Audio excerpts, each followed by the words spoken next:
నమస్కారం. IView news TV వార్తలకు స్వాగతం. ముందుగా వార్తల్లోని ముఖ్యాంశాలు. రామతీర్థం గిరి ప్రదక్షిణ మార్గం ప్రారంభించిన పవన్ కళ్యాణ్. శ్రీరామనవమి సందర్భంగా భక్తులకు కొత్త సౌకర్యం. 3.7 కిలోమీటర్ల మార్గంతో భక్తులకు సౌలభ్యం. పర్యాటకాభివృద్ధికి దోహదం చేసే కొత్త మార్గం ప్రారంభం.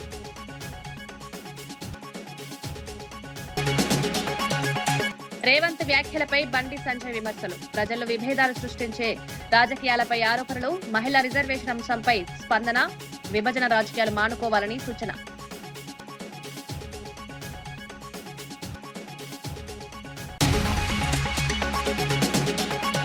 బాధితురాలని పరామర్శించిన మహిళా కమిషన్ చైర్పర్సన్. కాకినాడ ఘటనపై స్పందించిన రాయపాటి శైలజ.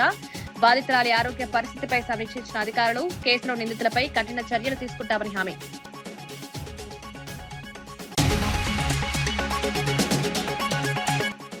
విశాఖ సముద్ర తీరంలో సన్కేఫ్ ప్రారంభించిన సిపి బాక్షి. అరకు కాఫీ రైతులకు ప్రోత్సాహంగా సన్కేఫ్ ఏర్పాటు. పర్యాటకులకు ప్రత్యేక అనుభూతి అందించి విశాఖలో కొత్త ఆకర్షణగా నిలిచిన కేఫ్.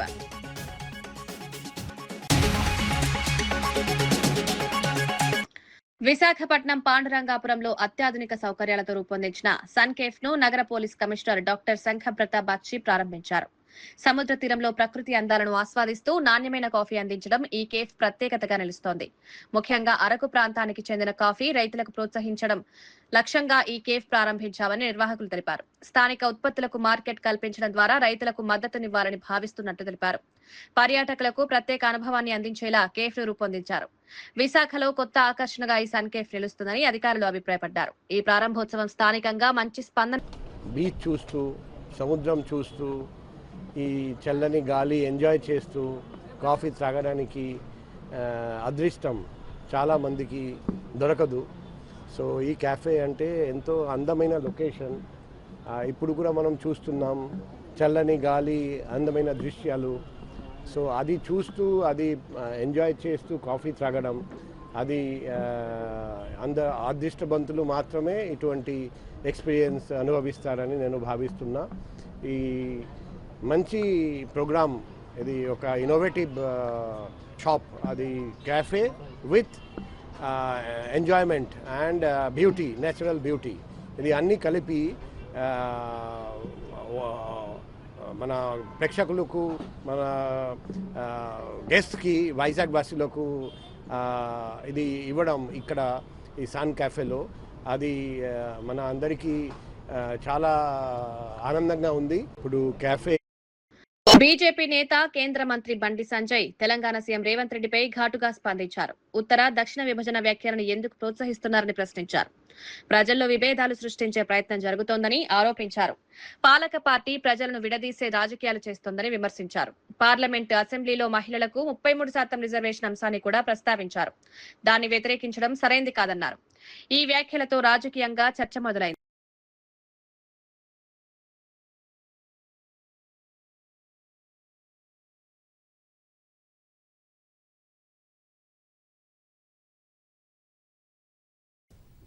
డీలిమిటేషన్ ప్రాసెస్ ఇంకా స్టార్ట్ కాలేదు. ఇప్పుడు యథాస్థితిగా ఉన్నటువంటి ఒక పెరిగే దాంట్లో 33% దేశవ్యాప్తంగా మహిళలకు చట్టసభలో ఫస్ట్ టైం రిజర్వేషన్ రాబోతున్నది. దానికి మీరు వ్యతిరేకం.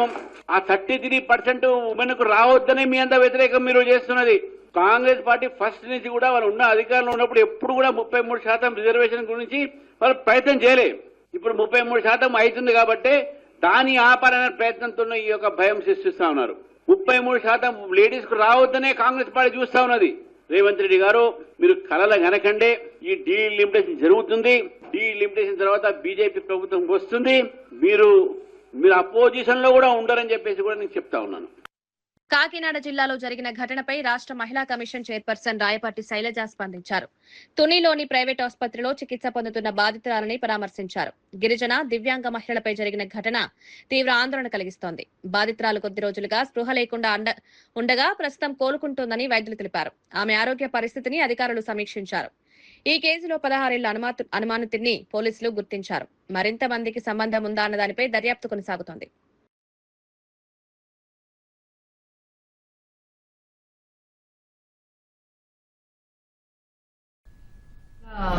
మహిళ మీద అత్యాచారం జరిగింది. తను తోటలోకి వెళ్ళినప్పుడు ఫిజికల్లీ డిసేబుల్, తను మూగా చెవిటి.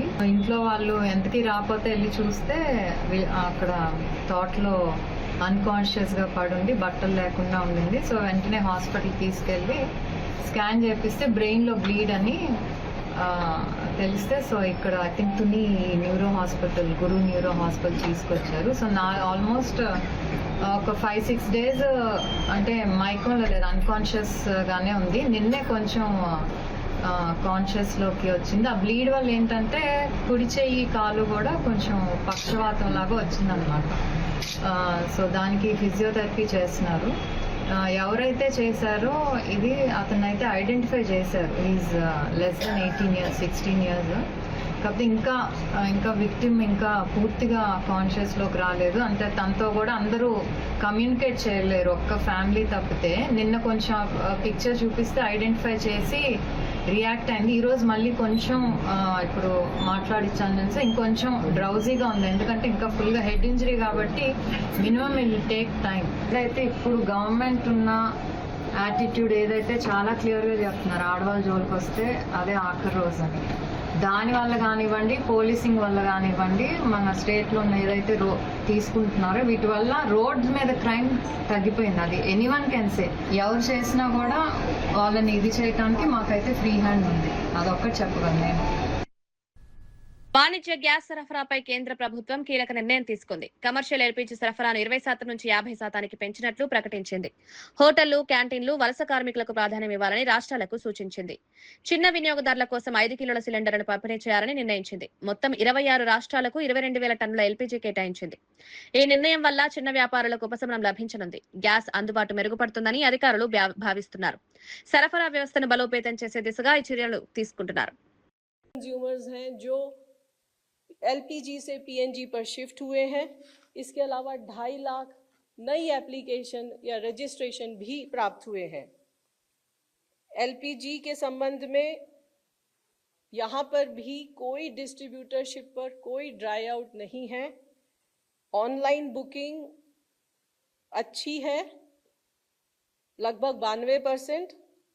पैनिक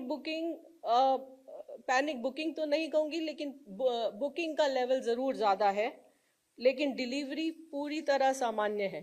जैसा कि मैंने पहले बताया कि 21 तारीख को भारत सरकार ने कमर्शियल LPG का क्वांटिटी 20% से बढ़ाकर 50% किया, और उसमें भारत सरकार ने सभी स्टेट गवर्नमेंट से रिक्वेस्ट किया कि dhaba, hotel, industrial canteen, community kitchens या कैंटीन्स, सब्सिडाइज कैंटीन्स जो राज्य सरकार या लोकल बॉडीज चलाती हैं, उन सभी को प्रायोरिटी दी जाए।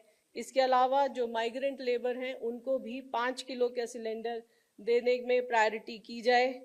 इन सब के फलस्वरूप लगभग अभी तक 26 स्टेट्स ने 22,000 टन कमर्शियल LPG एलोकेट की है, और allocation is all over the country. जहां पर राज्य सरकार ने एलोकेट किया है वो भी है इस क्वांटिटी में, और जहां हमारी ऑयल मार्केटिंग कंपनीज दे रही हैं वह मात्रा भी इसमें सम्मिलित है। इस सब के प्रयासों के फलस्वरूप कल लगभग 30,000 5 किलो के सिलेंडर दिए गए हैं। केरोसिन के संबंध में भी जैसा आपको पता है, भारत सरकार ने as an alternate fuel option additional allocation किया है सभी राज्य सरकारों को, और यहाँ पर भी लगभग 16 राज्य और यूनियन टेरिटरीज में एलोकेशन ऑर्डर्स जारी हुए हैं। कंज्यूमर्स हैं जो LPG से PNG पर शिफ्ट हुए हैं। इसके अलावा 2.5 लाख नई एप्लीकेशन या रजिस्ट्रेशन भी प्राप्त हुए हैं। LPG के संबंध में यहाँ पर भी कोई डिस्ट्रीब्यूटरशिप पर कोई ड्राई आउट नहीं है। ऑनलाइन बुकिंग अच्छी है, लगभग 92%। पैनिक बुकिंग तो नहीं कहूँगी, लेकिन बुकिंग का लेवल ज़रूर ज़्यादा है, लेकिन डिलीवरी पूरी तरह सामान्य है। जैसा कि मैंने पहले बताया कि 21 तारीख को भारत सरकार ने कमर्शियल LPG का क्वांटिटी 20% से बढ़ाकर 50% किया, और उसमें भारत सरकार ने सभी स्टेट गवर्नमेंट से रिक्वेस्ट किया कि dhaba, hotel, industrial canteen, community kitchens या कैंटीन्स, सब्सिडाइज कैंटीन्स जो राज्य सरकार या लोकल बॉडीज चलाती हैं, उन सभी को प्रायोरिटी दी जाए। इसके अलावा जो माइग्रेंट लेबर हैं उनको भी 5 किलो का सिलेंडर देने में प्रायोरिटी की जाए।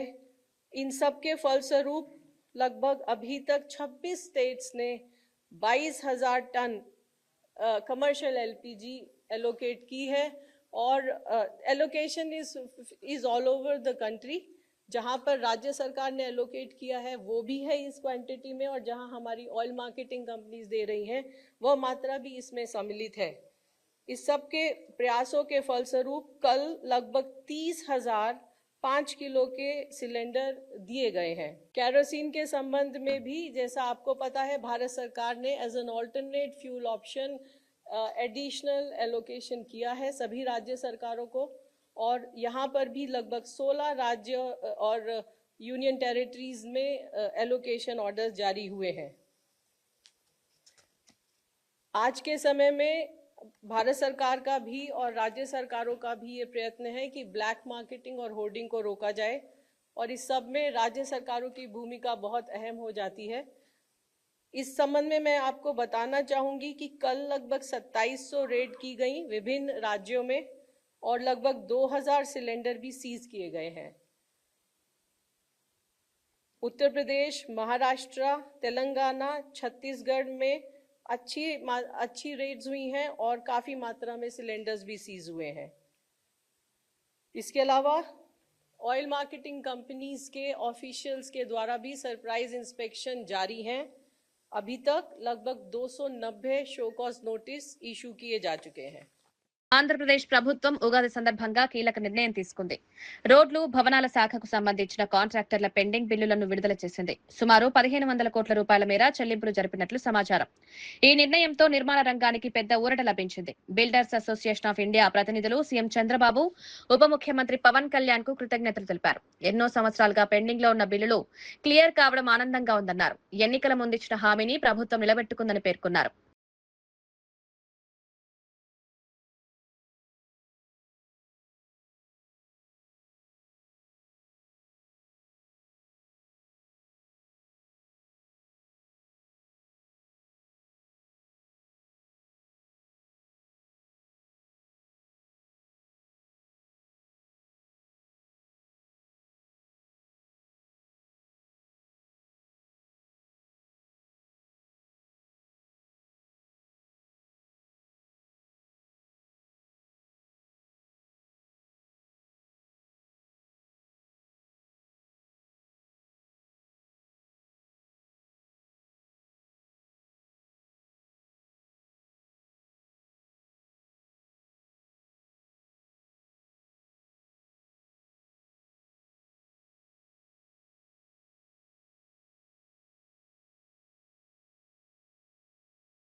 చిత్తూరు జిల్లా ఐరాల మండలం కాణిపాకం గ్రామంలో వాహన పార్కింగ్ టెండర్ ఈసారి రికార్డు ధర పలికింది. మొత్తం 18 మంది పోటీ పడగా గతేడాది కంటే సుమారు 90 లక్షలు అధికంగా 3.2 కోట్లకు టెండర్ ఖరారైంది. కాణిపాకానికి చెందిన సెల్వం ఈ టెండర్ను దక్కించుకున్నారు.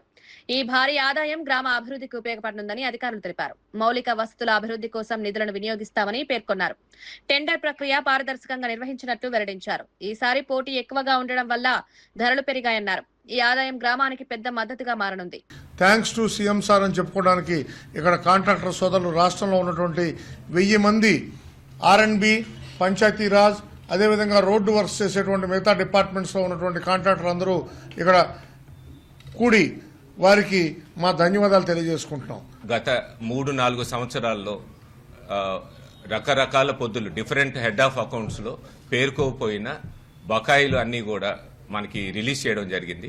దీనికి ఎంతో ఆనందంతో మేము కాంట్రాక్టుల తరఫున మా అసోసియేషన్ తరఫున కృతజ్ఞతలు తెలుపాలని ఈ ప్రెస్ కాన్ఫరెన్స్ పెట్టాము. మేము కాంట్రాక్టర్లందరూ ప్రతి ఒక్కళ్ళకి పేమెంట్ ఈ మార్చి లోపల వచ్చినాయి, అందరికీ టర్నోవర్లు పెరిగినాయి.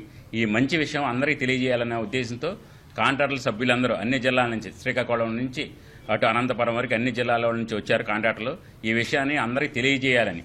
ఎందుకంటే అంతకుముందు చాలా ఇబ్బందులు పడ్డాము, చాలా బాధలు పడ్డాము.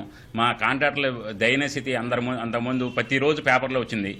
ఆ విషయం నుంచి మేము మంచిగా ఉన్నామన్న విషయం అందరికీ తెలియజేయడానికి ఈ ప్రెస్ మీట్ పెట్టింది. Thank you CM sir, thank you deputy CM sir Lokesh గారికి, అలాగే ఫైనాన్స్ మినిస్టర్ గారికి అందరికీ థ్యాంక్ యూ. ఉగాది పర్వదినాన ఓన్లీ 1 డే 1500 కోట్లు మన గౌరవ ముఖ్యమంత్రి వర్యులు నారా చంద్రబాబు నాయుడు గారు అధ్యక్షతన పవన్ కళ్యాణ్ గారు, లోకేష్ గారు ధన్యవాదాలు చెప్పుకుంటూ thank you CM, thank you CM గారు, థ్యాంక్ యూ సీఎం గారు. డిప్యూటీ సీఎం పవన్ కళ్యాణ్ రామతీర్థంగిరి ప్రదక్షిణ మార్గాన్ని ప్రారంభించారు. శ్రీరామనవమి సందర్భంగా ఈ కార్యక్రమం నిర్వహించడం ఆనందంగా ఉందన్నారు. 3.4 కోట్ల రూపాయల వ్యయంతో 3.7 కిలోమీటర్ల పొడవుతో ఈ మార్గాన్ని నిర్మించారు. వర్చువల్ గా ప్రారంభోత్సవంలో పాల్గొని శుభాకాంక్షలు తెలిపారు. భక్తులకు ఇది సౌకర్యంగా మారుతుందన్నారు. శ్రీరాముడి గిరి ప్రదక్షిణలో పాల్గొనడం తనకు అదృష్టంగా భావిస్తున్నట్లు పేర్కొన్నారు. ఈ మార్గం వల్ల పర్యాటక అభివృద్ధి కూడా పెరుగుతుందని అధికారులు భావిస్తున్నారు. భక్తులకు మరింత సౌకర్యాలు కల్పించే దిశగా ప్రభుత్వం చర్యలు తీసుకుంటుందన్నారు.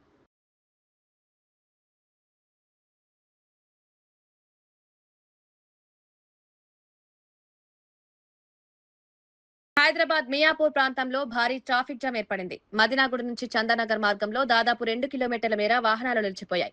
ఉదయం నుంచి హైడ్రా సిబ్బంది వరద నీటిని తొలగించే పనుల్లో నిమగ్నమయ్యారు. అదే సమయంలో సమీపంలోని పెట్రోల్ బంక్ వద్ద భారీ రద్దీ నెలకొంది. ఈ 2 కారణాల వల్ల ట్రాఫిక్ తీవ్రంగా ప్రభావితమైంది. వాహనదారులు గంటల పాటు ఇబ్బందులు పడ్డారు. పరిస్థితిని నియంత్రించేందుకు ట్రాఫిక్ పోలీసులు చర్యలు చేపట్టారు. రహదారులపై రద్దీ తగ్గించేందుకు మార్గ మార్పులు చేపట్టారు. ఈ ఘటనతో ప్రయాణికులు తీవ్ర అసౌకర్యానికి గురయ్యారు.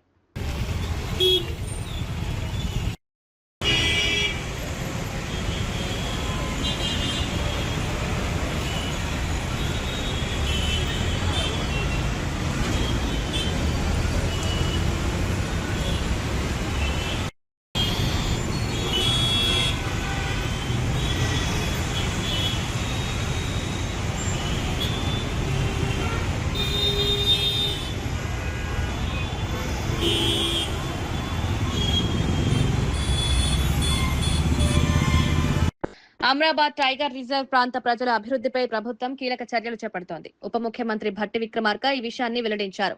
కోర్ ఏరియాలో నివసించే ప్రజలకు పక్కా ఇళ్లు, పాఠశాలలు, ఆధునిక వైద్య సదుపాయాలు కల్పిస్తున్నామన్నారు. ప్రతి కుటుంబానికి 5 ఎకరాల సాగు భూమి, 15 లక్షల రూపాయల నగదు సహాయం అందిస్తున్నామన్నారు. ప్రజల జీవన స్థాయి మెరుగుపరచడమే లక్ష్యమన్నారు.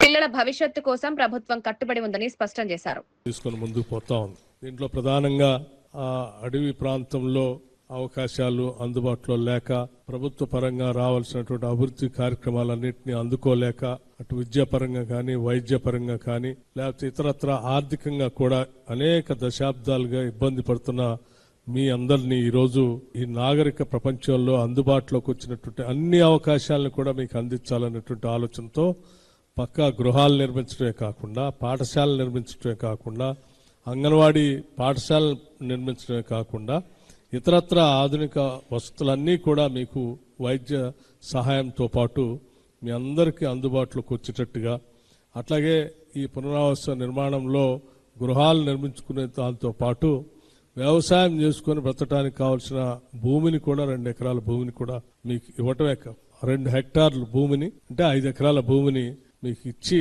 మీరందరూ భవిష్యత్తులో స్వంతంగా పట్టాదారులుగా ఆ భూమిపై బతకడానికి కావాల్సినటువంటి ఈ చట్టసభని, ప్రజాస్వామ్యాన్ని గౌరవించి తద్వారా దాని ద్వారా వచ్చేటువంటి గౌరవం కూడా మీ అందరికీ ఆపాదిస్తూ మీ అందరికీ అందుబాటులోకి వచ్చేటట్టుగా చేసేటువంటి ఈ కార్యక్రమంలో భాగంగా ఇప్పుడు ఒక్కొక్కరికి 15 లక్షల రూపాయలు నగదును చెక్ను అందించే కార్యక్రమం కూడా ఈరోజు ఈ సభలో మీ అందరికీ ఏర్పాటు చేస్తా ఉన్నాం. భవిష్యత్తులో మీ అందరి కుటుంబాలు, పిల్లలు బాగా అభివృద్ధి చెందాలని, బాగా చదువుకోవాలని, ఉన్నతంగా ఎదగాలని రాష్ట్ర ప్రభుత్వం. వార్తలు ముగించే ముందు ముఖ్యాంశాలు మరోసారి. రామతీర్థం గిరి ప్రదక్షిణ మార్గం ప్రారంభించిన పవన్ కళ్యాణ్. శ్రీరామనవమి సందర్భంగా భక్తులకు కొత్త సౌకర్యం.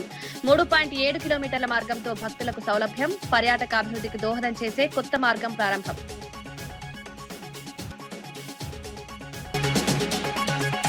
రేవంత్ వ్యాఖ్యలపై బండి సంజయ్ విమర్శలు. ప్రజల్లో విభేదాలు సృష్టించే రాజకీయాలపై ఆరోపణలు. మహిళా రిజర్వేషన్ అంశంపై స్పందన. విభజన రాజకీయాలు మానుకోవాలని సూచన.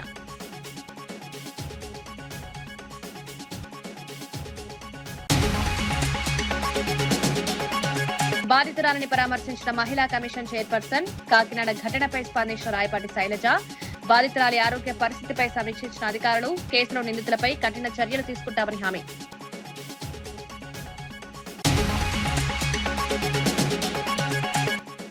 విశాఖ సముద్ర తీరంలో సన్కేఫ్ ప్రారంభించిన సిపి బాక్షి. అరకు కాఫీ రైతులకు ప్రోత్సాహంగా సన్కేఫ్ ఏర్పాటు. పర్యాటకులకు ప్రత్యేక అనుభూతి అందించి విశాఖలో కొత్త ఆకర్షణగా నిలిచిన కేఫ్.